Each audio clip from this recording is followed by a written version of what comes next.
Beletrina v živo. Lepo pozdravljeni, danes gostimo Borisa Kobala in Davorina Lenka. O režiserju, igralcu, komiku in dramatiku, predvsem pa Tržačanu, zdaj v Ljubljani, Borisu Kobalu, je biografijo napisal pisatelj Davorin Lenko.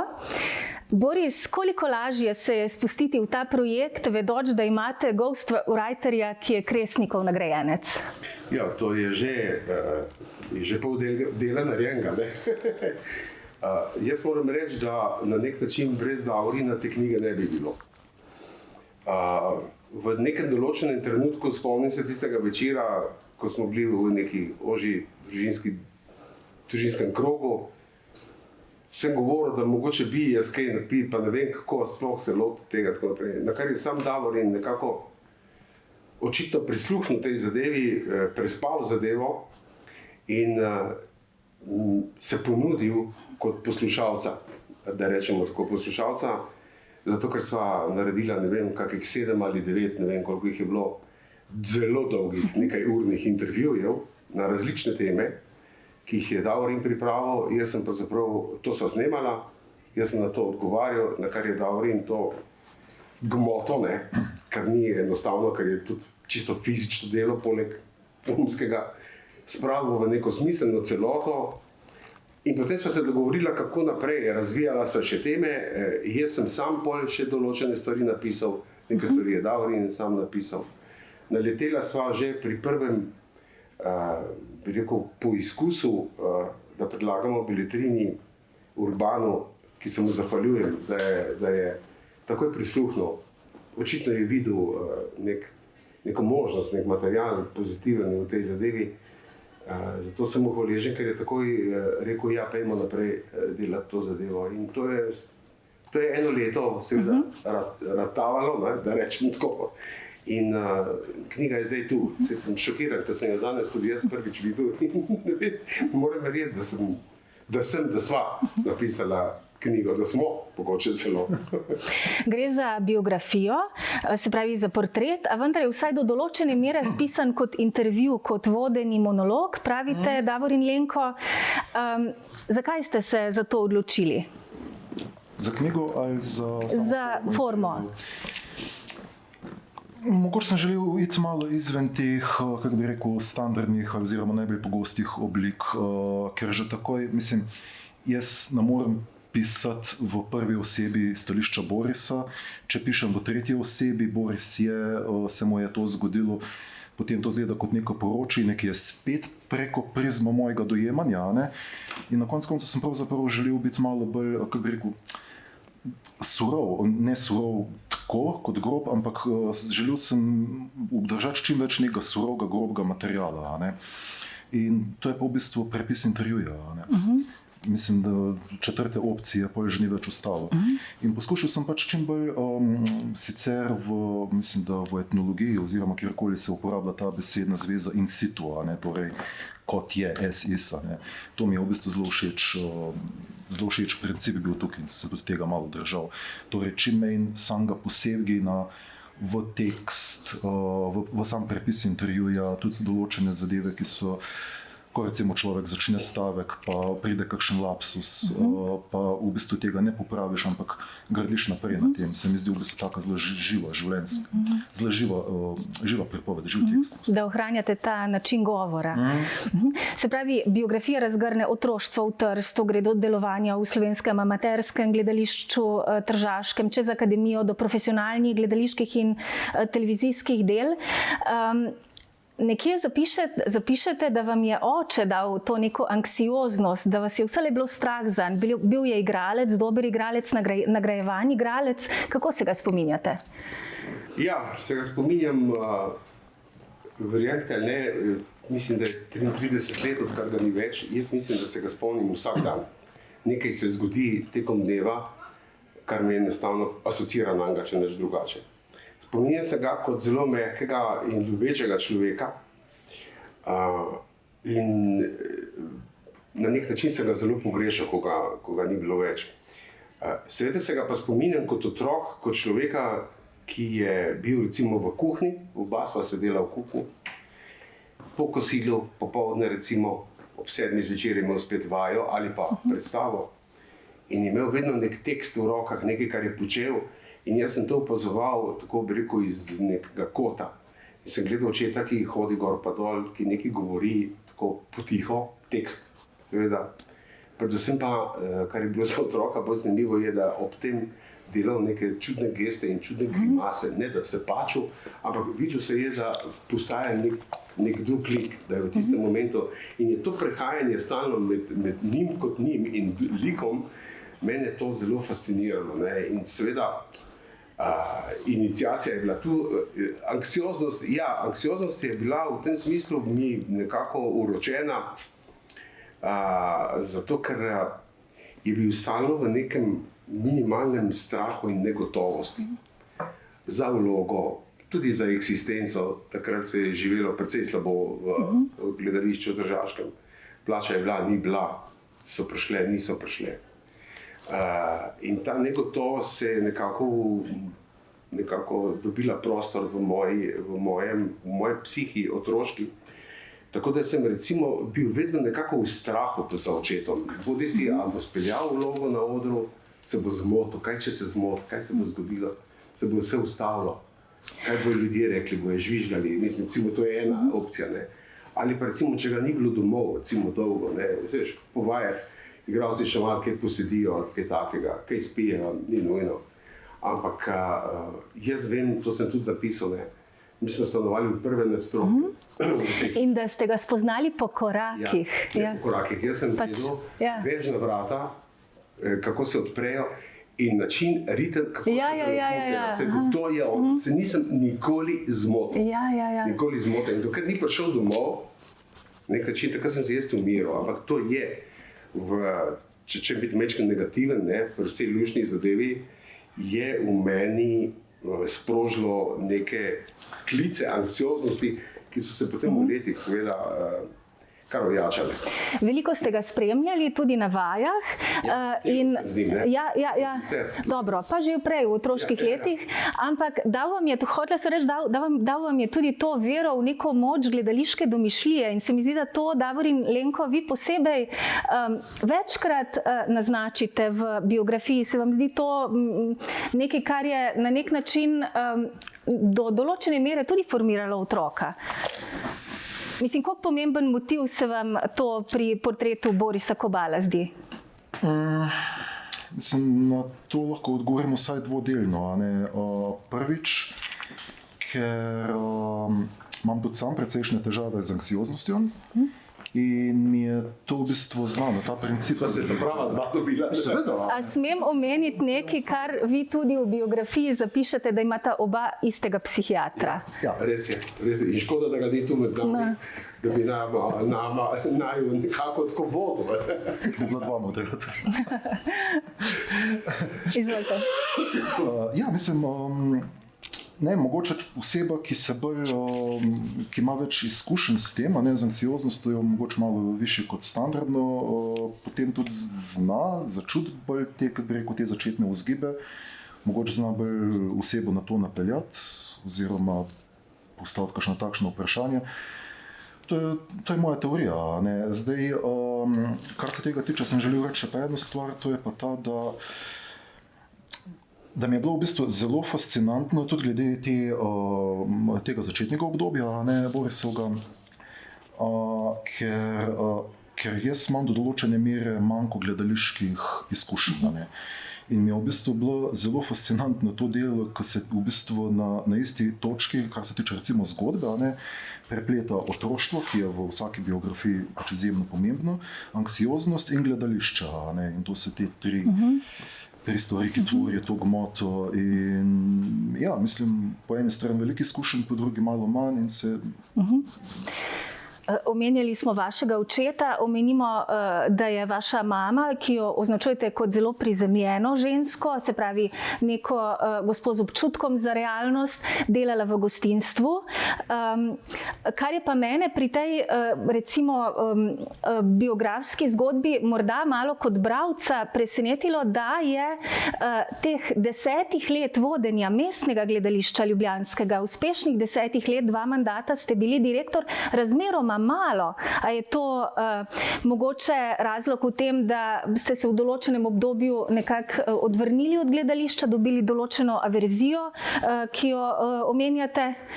Ja, jaz mislim, da je to, res je, omenjam zelo malo to obdobje, ker sem po tem obdobju, pa po raznih razmislekih o sebi kot človeku iz gledališča, ne, in rojen v gledališču, tako rekoč, in dal skozi neke določene izkušnje kot režiser, kot igralec in tudi kot direktor, se pravi, da sem prestopil drugačen breg gledališča iz te strani. Se mi zdijo te 10 let vodenja mestnega gledališča popolnoma nepomembno. Ne vem, kaj sem pustil, tudi ne vem, če sem kaj pustil. Sigurno sem pustil pozitivno bilanco, to nisem potopil teatra, nasprotno. Ampak na nek način, tako kot ste sami omenili, razmislek o mojem početju v gledališču je zelo kritičen, do te mere, da sem zapisal, da mi je žal, da sem se s tem ukvarjal v svojem življenju. In to še enkrat potrjujem z vso iskrenostjo in tudi brez nikakršne bolečine. Če česa ne pogrešam več, je prav gledališča. Bom rekel še bolj eksaktno gledališča in še posebej gledališkega ambienta. Tu sodijo še zadeve, kot so lahko delo na televiziji ali pa tako naprej. Z vsemi izkušnjami, ki jih imam, mi je najbližje ostal radio. To je neverjetno, da moji prvi humoristični začetki skupaj s Sergejem Verčem so počenjala kar eno desetletje, smo imeli konstantne radijske oddaje v Trstu. In ta intima z mikrofonom, z neko fantazijo, da je nekdo tam še na drugi strani, je bistveno drugače kot snemanje pred kamero, televizijsko, ki je bistveno bolj hladna, na neki način bolj neizprosna, medtem ko radio daje imel toplino. Če bi še kaj počel, bi vodil kakšno oddajo radijsko, ampak radijsko.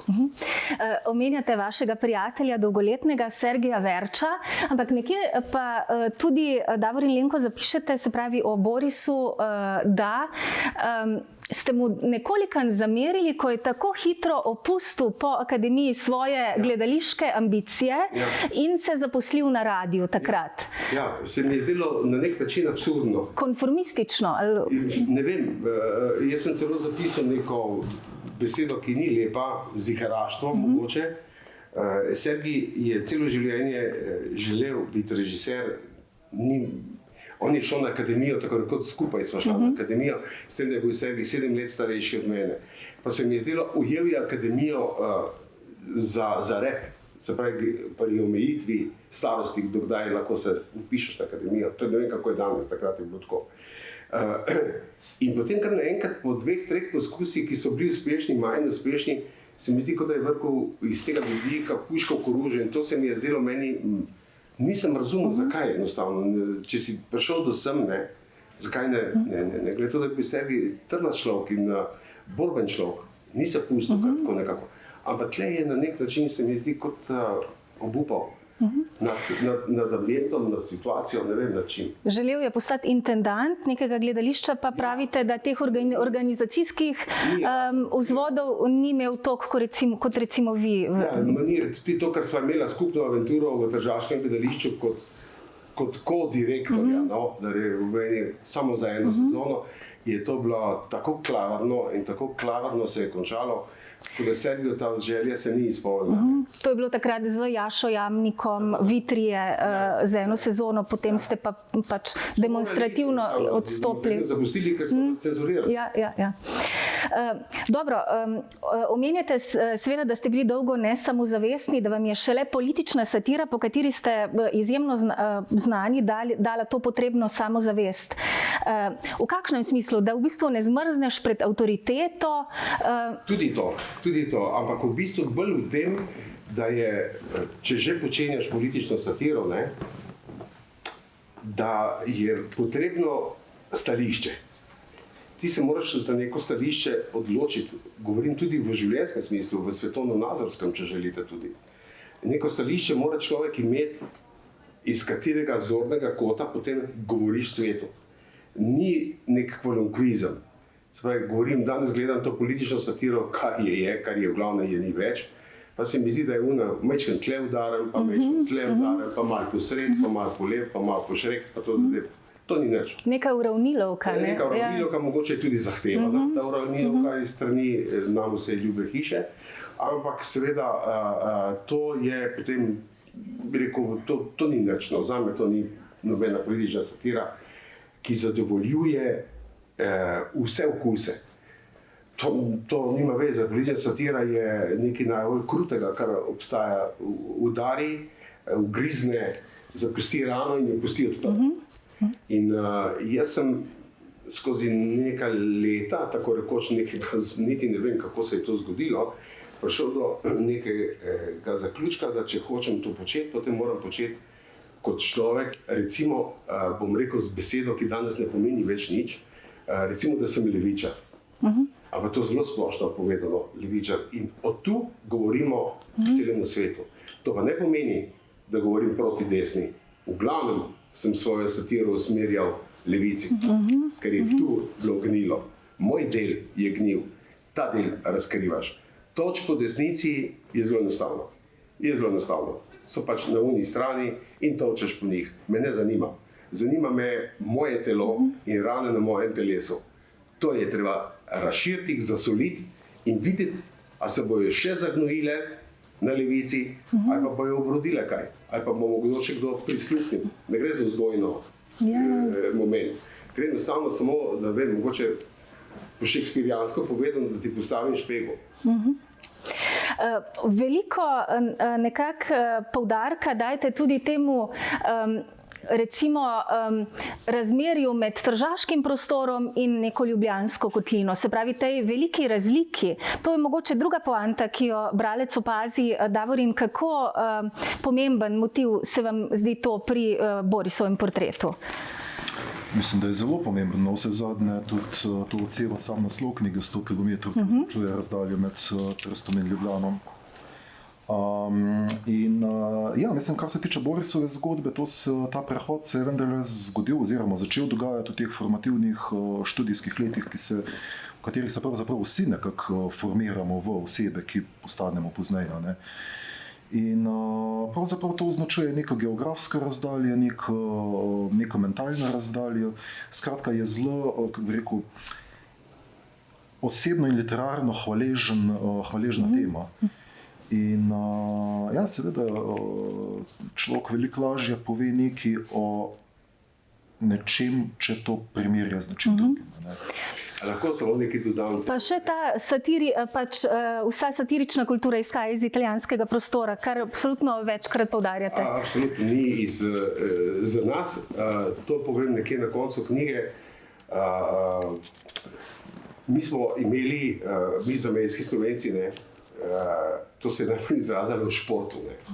Kjerkoli je igrala Italija in karkoli je igrala, smo bili vedno proti Italiji. Imeli smo lestvico. Jugoslavija, absolutno. Ni bilo še Slovenije. Če ni bila Jugoslavija, je bila Sovjetska zveza, absolutno. In ves vzhodni blok, absolutno. Če je pa Italija igrala proti Zanzibarju, smo sklikali Zanzibarju. To je bilo dejstvo. Ampak to, kar je Davorin rekel, se mi zdi pomembno še en aspekt.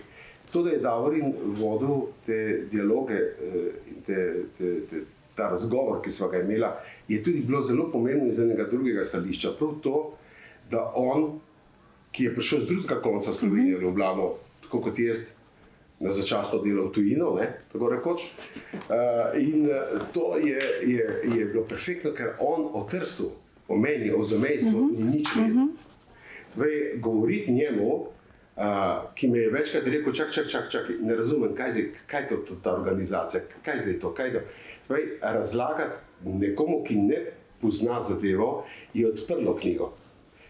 Ker ene stvari so se meni zdele samoumevne, pa niso, absolutno niso. Kdo pa pozna naš prostor dol zamejski? Zmeraj meni, pravzaprav nikoli se nismo kaj dosti štekali, tukaj Ljubljana, osrednja Slovenija ali pa osrednja Slovenija Ljubljana, to nažalost je to tako. In 100 km je 100 km danes se jih prevozi v slabi uri. Je blizu, ampak daleč. Ne? To so svetlobna leta. Ja. Meni je bila izjemno zanimiva anekdota, mislim, da je v nekem poglavju, kjer opisujete to akademijska leta, kako ste v enem lokalu naročili eni 2 olivi in natakar vam je v Ljubljani prinesel natanko 2 olivi. In to je bila ločnica med germanskim svetom in romanskim svetom. Pri nas na Tržaškem, ali pa na Primorskem tudi, ne, rečeš, če malo po dialektu, ne, sežem, ne, rečeš, da je prinesel malo sira, malo pršuta in da je ene 2 oljki. To je kot te bi rekel, sem kupil na 2 breskvi, nisi kupil 2. 2 označi neko količino, ampak ni določen.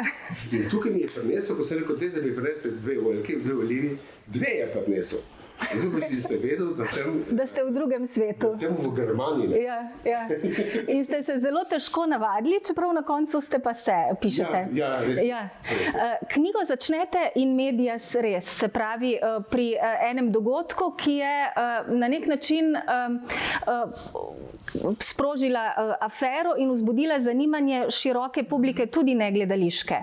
Gre za plagiat leta 2019. Zakaj ste se odločili, da to biografijo odprete prav na tem mestu? To je bila neka najna skupna odločitev, čisto, kako bi rekel, strukturno. Namreč, meni se je že od začetka zdelo, da ta afera je še v sorazmerno akutnemu spominu, aktualnemu spominu. In zakaj bi v bistvu pustili čas, da bi začeli na začetku in se pol na koncu nekako prišli zgodbo do tega, kaj če bi kar začeli s tem in šli pol nazaj, ta retrospektiva. Zdi se mi strukturno veliko bolj, kako bi rekel, zanimivo za biografijo, mogoče malo bolj nestandardna za bralce oziroma bralko bolj zanimivo zadevo, ker pač začnemo s tem, kar je v bistvu najbolj aktualno, čeprav je že 5 let oddaljeno, pa vendar. In potem, ko sem začel sestavljati ta kolaž, kako prideti nazaj do tega, se je v bistvu izkazalo, da je bilo to pravzaprav čisto fabulativno gledano strašno dobro odločitev. Je to nek motiv, ki se tudi vmes pojavlja, tako včasih pricurlja na plano. Se pravi, pravite, vaš citat je, da ta plagiat ni ubil nikogar razen vas samih, se pravi nikogar razen mene. Kako nekako zdaj za nekajletno distanco gledate na to afero? Ja, gledam tako, kot sem zapisal in pri tem tudi ostanem, ker sem dolgo časa analiziral to svojo bedarijo, za katero sem plačal ne samo finančno oziroma vrnil. Ne samo, nisem nič pokasiral. Čeprav sodišče je ugotovilo, da niste tega iz koristoljubja naredili, ker niste... Ker sem pokasiral, da rečem tako, in ga pustil na računu, ker sem vedel, da nekoč bo počlo, da ne more ostati neodkrito. A pa vendarle zavestno greš delati to zadevo. Mislim, to... Jaz moram reči, da recimo tisti dan, ko sem jaz to na pošto oddal in poslal tam v Celje, tekst plagiat, sem tik preden sem mu dal pred šalterjem, sem rekel, čak moment, daj razmisli, sem rekel, kaj češ razmisliti, daš naprej. Mislim, popolnoma iracionalno dejanje, pa vendarle zelo zavestno narejeno. In potem, ko je stvar počela ven in ko naprej sem se začel samega sebe spraševati, sem rekel, dobro, nisi glik zelo pameten človek, ampak glik neumen, pa tudi ne. Čemu to zadevo? Verjetno je to moje takratno stanje, psihično, ki res ni bilo zelo dobro, je iskalo nekaj, ker namreč odprem odklepaj, začel sem iskati, kje je kakšna pozitivna stvar v tej zadevi. So same negativne. Ampak kje pa je pozitivna plat tega plagiata? Zame osebno. Osebno je bila to, da se je prostor razčistil. In če nisem bil sposoben narediti samomora, tako konkretno, ga je bilo treba narediti na drugi ravni. Treba se je bilo ubiti, medijsko se pustiti linčati, grozljivo, ne bom ponavljal tega, ampak prišel sem do čistine. Izginili so vsi tisti, za katere sem mislil, da so prijatelji. Ljudje so se 30 let sodelujejo z nekom v gledališču, pa ga srečaš na ulici, pa se obrne stran, pa gre naprej. Par takih primerov. Noben več ne pokliče. Nisem pričakoval trplanja. Ampak če ti misliš, da ti je nekdo prijatelj, potem bo mogoče poklical in te poslal nekam Mi rekel, veš kaj, ne moram imeti predstavo nobenega opravka, ne? In to bi jaz zelo spoštoval. To ste pričakovali, pišete, ne? Pričakoval sem, da bo nekdo me poslal 3 krasne, ali pa me potrepljal, ali pa preprosto rekel, bili smo prijatelji, zdaj nismo več, ne pa pač ignorance in molka. Zelo slovensko, ne? Tudi moram reči, da to je taka nota. A ta molk? Ja. Ja, zna biti to zelo slovensko, češ molk še najbolj prizadene. Najbolj pa prizadene to, da to hočem reči, da ostal sem na neki točki sam, zelo malo ljudi je okrog mene. Moji dnevi so precej samotni, ampak ne pogrešam te družbe več. In zdaj vem, kje sem in pri čem sem. In na nek način sem se po plagiatu in potem samomoru na novo se rojeval, kakorkoli pač bomo temu rekli. To ne pomeni, da so določeni dnevi še zelo labilni, ne? No, povejmo, to zelo zanimivo se mi zdi neka besedna zveza, verjetno vaša, da je bila to ena šnops ideja, da preprosto prevedete tekst pri nas ne toliko znanega italijanskega avtorja Alda Nicolaia in ga pošljete na natečaj za žlahtno komedijsko pero ob dnevih komedije. Ja, pri nas ni tako neznan avtor, veste, kar veliko krat. Ja, ampak pač pišete, da ni, mislim, dobro, ne dosega nekega Darija Foja, kakorkoli. Jaz sem tudi smatram, da je slab tekst. Ja, no, samo povejmo okvir zgodbe. Skratka, na natečaj za žlahtno komedijsko pero ste poslali svojo izvirno dramsko delo, za katero ste presodili, da je premalo komercialna in verjetno žiriji ne bo po godu. Hkrati ste pa dobili to, kot pišete, šnops idejo, da pošljete še prevod, tako, da podtaknete še en tekst in pa da vidimo, kaj bo. Ja, tako.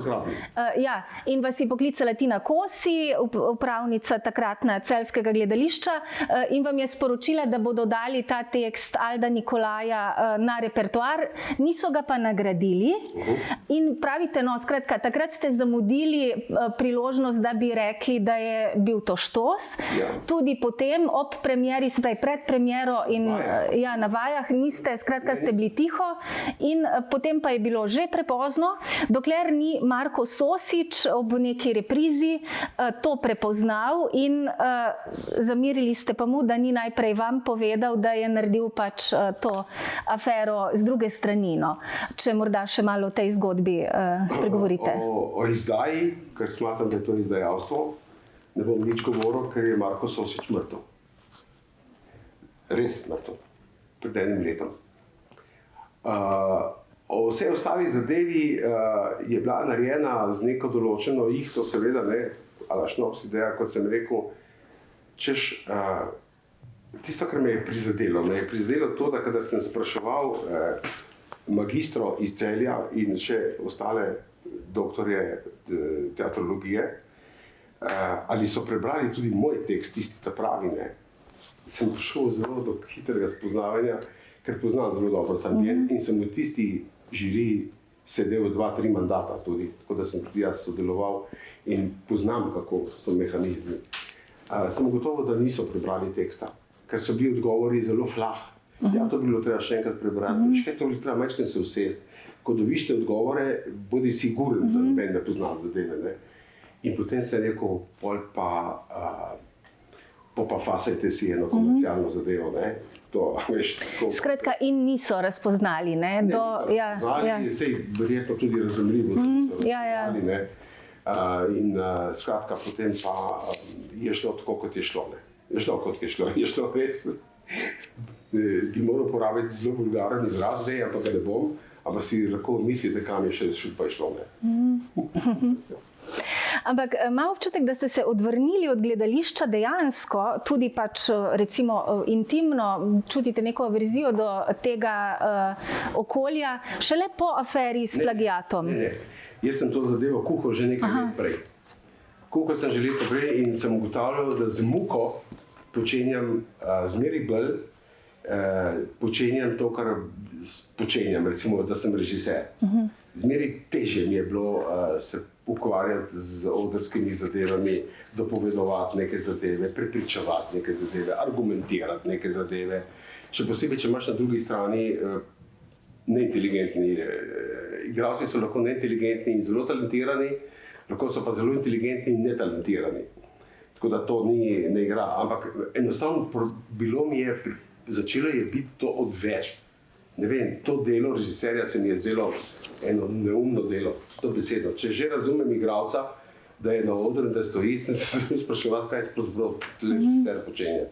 Bere, na novo prebira tekst, postavlja nek koncept, kaj interpretira avtorja. Danes je to zelo moderno interpretirati avtorja. V glavi avtorja več ni na odru, so neke domislice režiserske, če ne poznaš teksta, ne veš, da si gledal Romeo in Julijo, recimo, ker je ostalo od njega in od teh Romeo in od Julije tako 13 strani. In tako naprej, to averzijo sem začel dobivati že prej. Se pravi, očitno je moralo priti do neke zadeve, v tem primeru je bil plagiat, ali pa mogoče bi prišlo do česa drugega, in moralo priti do nekaj, da sem si fasal šus v glavo, ker sem si ga dal sam, in na novo začel živeti. Jaz ne znam druge razlage. Ne poznam druge razlage v sebi, zakaj se je to zgodilo in kako. Razlagam si na ta način, mogoče zato, da lažje živim. Pa praktično absolutno ne pogrešate gledališča, ne hodite v teater. Zame je to nekaj, kar resnično, lahko bi me poklical kdorkoli, mi ponudil neko režijo, bi jo odklonil. Ker me ne zanima to. Nekaj ljudi, se pravi nekaj gledaliških figur, velikih gledaliških figur vseeno omenjate. Pa recimo ustavimo se pri Gašperju Tiču, pravite, da je kraljeval v humorju, še takrat, ko ste vi vodili mestno gledališče ljubljansko, je bil on član ansambla, že takrat, ne? Takrat je prišel, kako sem bil jaz takrat, Ja, se pravi, da je bil absolutno predan igralec, ne samo na odru, ampak se je to sicer nekoliko temačneje kazalo tudi nekje drugje. Ko ste bili direktor, vas je prav on prepričal, da ste odprli bife v mestnem gledališču ljubljanskem.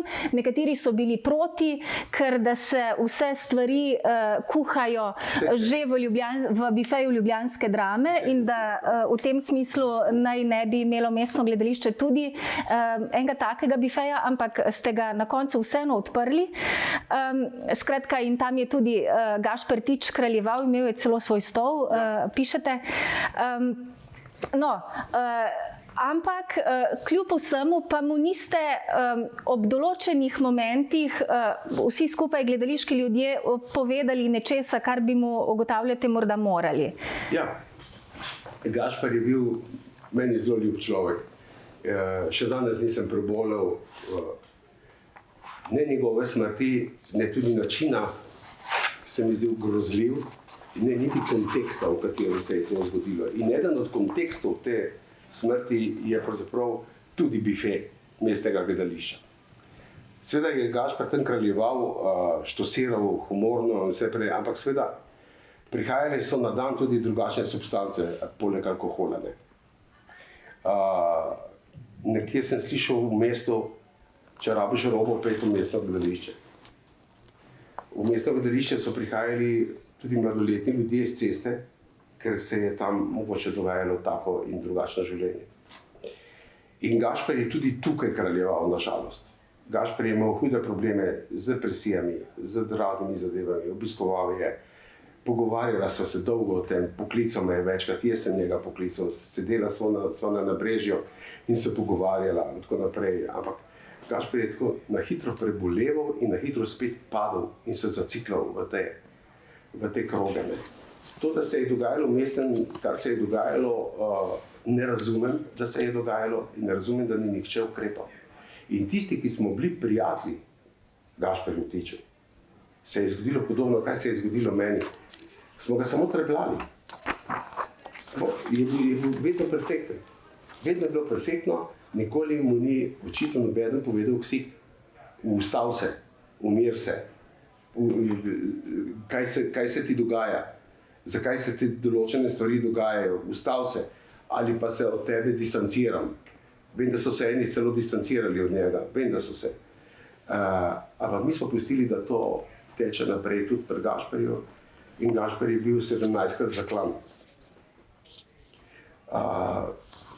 Tudi jaz imam mali občutek krivde pred Gašperjem, tudi zaradi tega. Ne vem, če bi ga ustavili, ne vem, če bi se to lahko zgodilo, da bi se ustavila ta njegova grozljiva smrt. Ni se ustavila.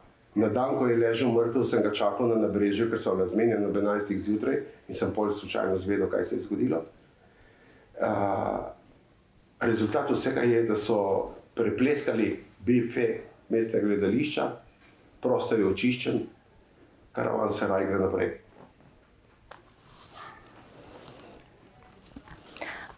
Ustavimo se še pri uspešnih predstavah.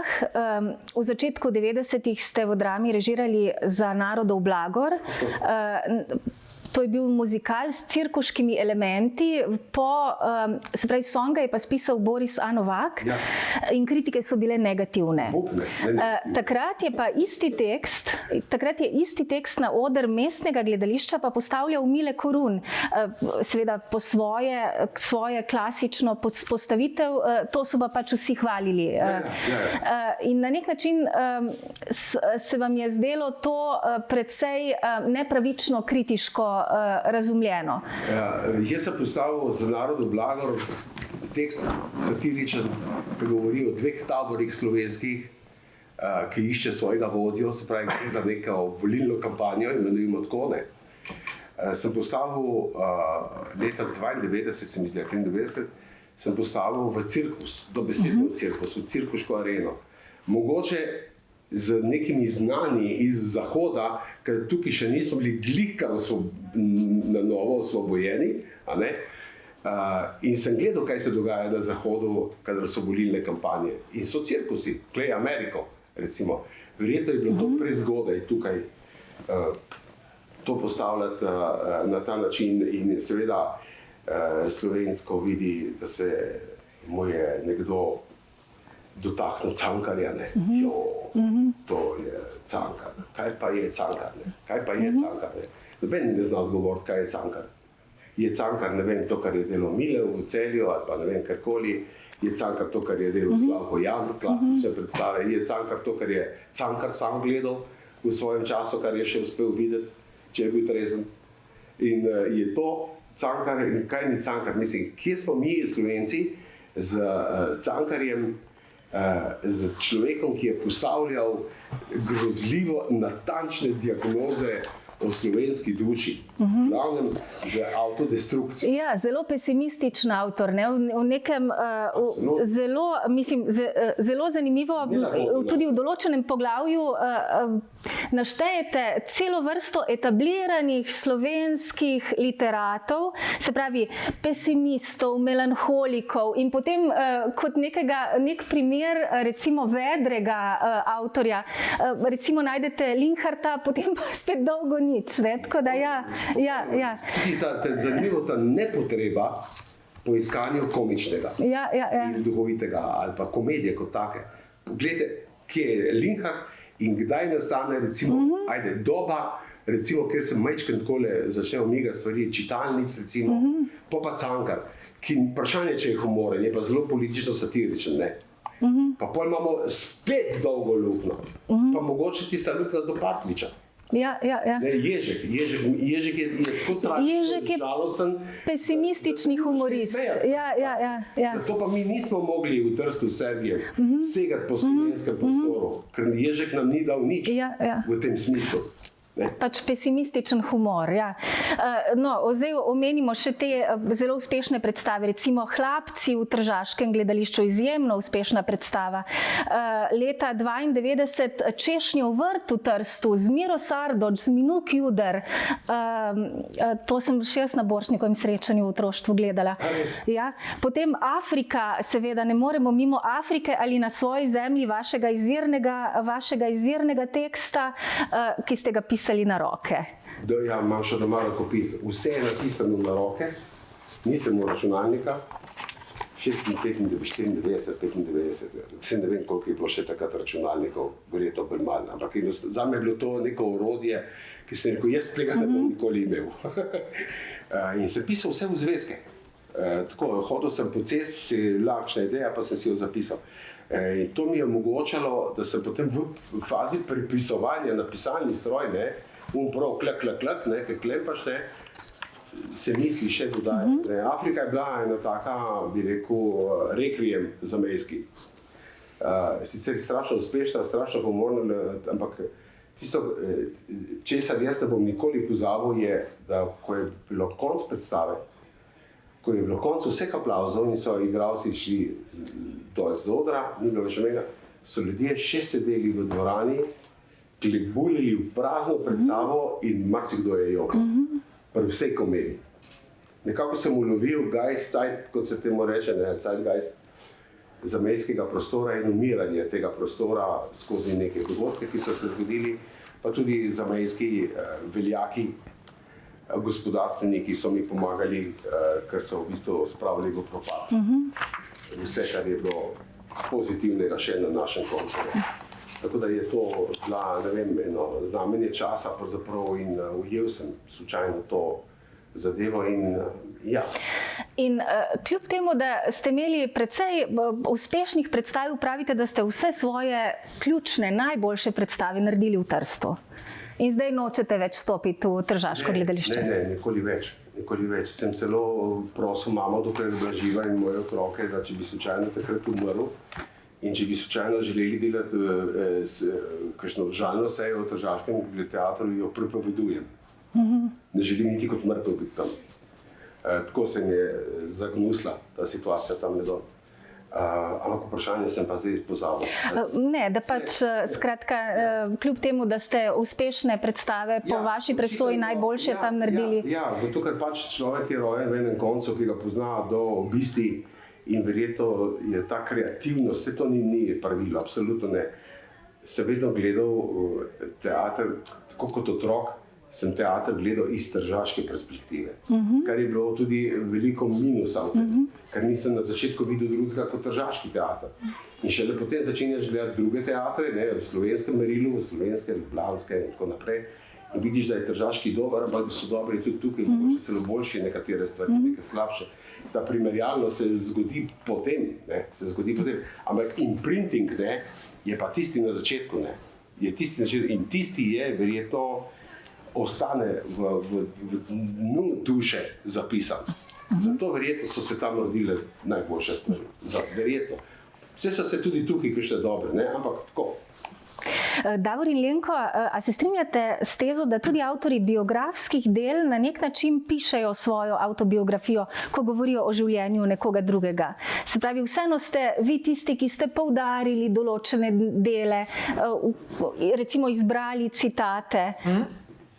Ja, seveda, mislim, takoj, ko imaš prste zraven, si zraven tudi ti, Že če ne zaradi drugega, recimo, ko smo pač imeli te dialoge, vodene monologe, že samo način, v kateri smer, recimo, hočem peljati pogovor, je to v bistvu moj input, ne Borisov. Tako da ja, absolutno je to vedno nekakšen dialog, In vse zadnje, mogoče sem tudi zaradi tega poskušal čim bolj obdržati formo dialoga, da sva to mi dva, ki se pogovarjava, ki govorimo nekomu v zraku, oziroma ki govori nekdo iz zraka. In to bo pa zadnja poanta.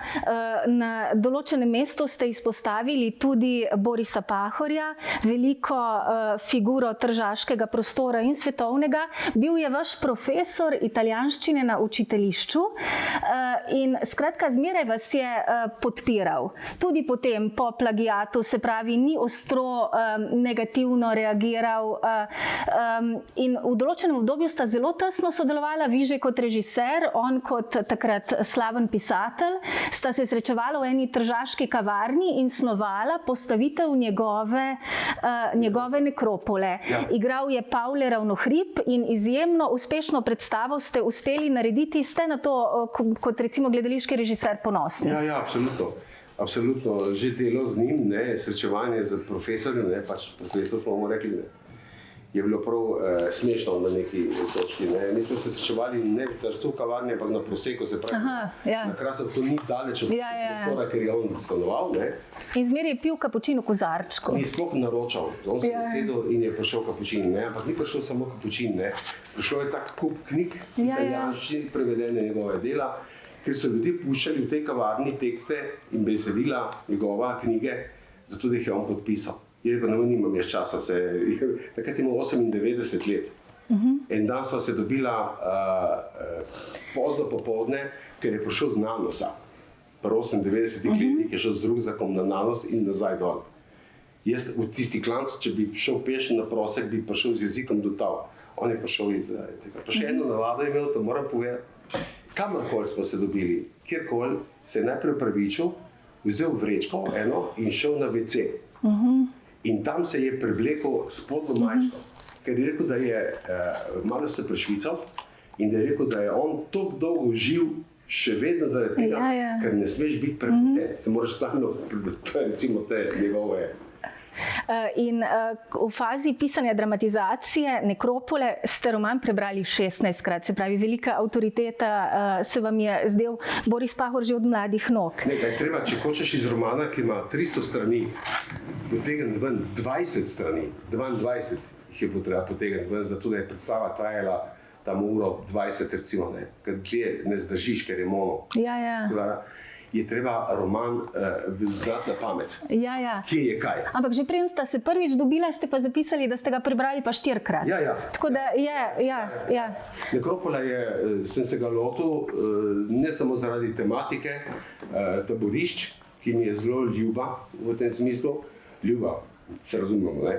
Kaj se pomeni ljuba, da ne bo nesporazuma, ampak ga smatram tudi za njegovo najboljše delo. Stilno se mi zdi in v jeziku je tu Pahor dosegel vrhunce. No, za konec bi rada samo prebrala. Po plagiatu je tudi Pahor javno povedal svoje mnenje, verjetno ga je nekak novinar poklical z namenom, se pravi, da komentira, da vas tudi Pahor obsodi, ste zapisali, pa me ni. Ni me obsojal, rekel je, da tista moja poteza res ni bila poštena, ampak da sem v življenju pokazal druge dobre plati, med drugim senzibilnost do problematike internirancev v nacističnih taboriščih. Ja, res je.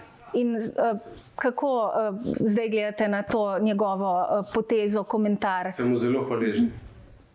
Zato, ker očitno, veste, takrat so telefonirali moji mami, mojim otrokom, vse so poklicali, kar vse po spisku, da bi tolkli vsi pomenne. In pri Pahorju ni ratalo, ker je Pahor pač tak človek. Vse, če bi se mu zdelo, da je treba udariti, bi me udaril. Brez Pahor ni odlake na jeziku, da se razumemo. Ampak očitno me je presodil tudi iz drugih svojih kriterijev. No. Naj bo to zadnja beseda. Vzemite v roke knjigo 100 kilometrov. Gostoma pa hvala za pogovor. Hvala vam. Hvala. Beletrina v živo.